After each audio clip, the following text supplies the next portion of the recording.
Hi, welcome to another installment of Diversity on the Lawn with Josh and Tom. Today, we will be reviewing our personal journal entries for round 3. Green 5 spent round 3, first in the area of Florence, Oregon, and then in the area around Eugene, Oregon.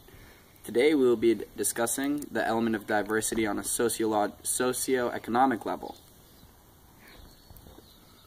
During our first and second rounds, we didn't come across homelessness quite as bad as we did third round. In fact, I would say it was rampant in Eugene. We encountered several homeless individuals during our workday and during our time off. I guess it was definitely prevalent in our work life and not in our work life. And what was interesting is to see how, even though it's prevalent and they keep to themselves rarely, it still brings up a lot of conflicts within the town. While working with the Park Service, we learned a lot about the conflicts that houselessness arises. Things like camping in public areas and abuse of the facilities. There was a lot of, I don't know, it was every day we would show up to work and wonder if someone was going to be sleeping at a work site, if we'd have to deal with that.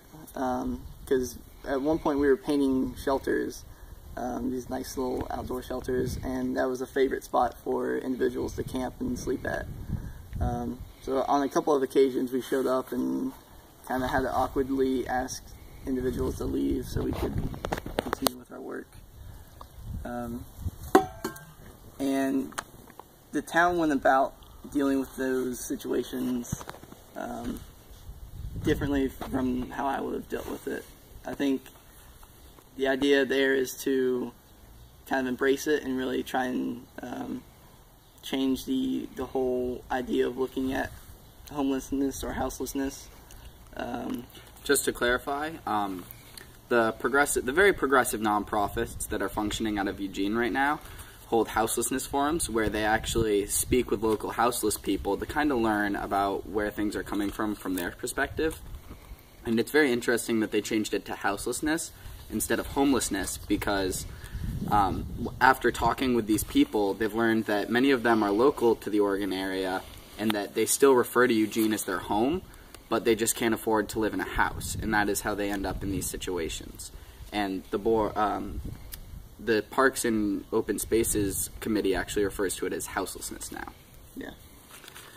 I think one of the main reasons that this is such a big conflict is just because of the strain it puts on the park system. Yeah, it's hard for a community to try, to look at it and refresh themselves every day when a lot of times people can look at it and see a lot of drug addicts and people who don't want to help themselves.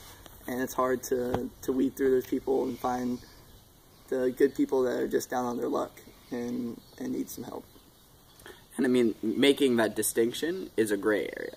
You can't say that this person has their shit together and deserves help and that this person isn't doing anything to help themselves. There's a lot of gray area in between there that can't be left up to one person. Now, if we don't cut ourselves off, we're going to talk about this all night. Thank you for viewing, and we'll see you tomorrow.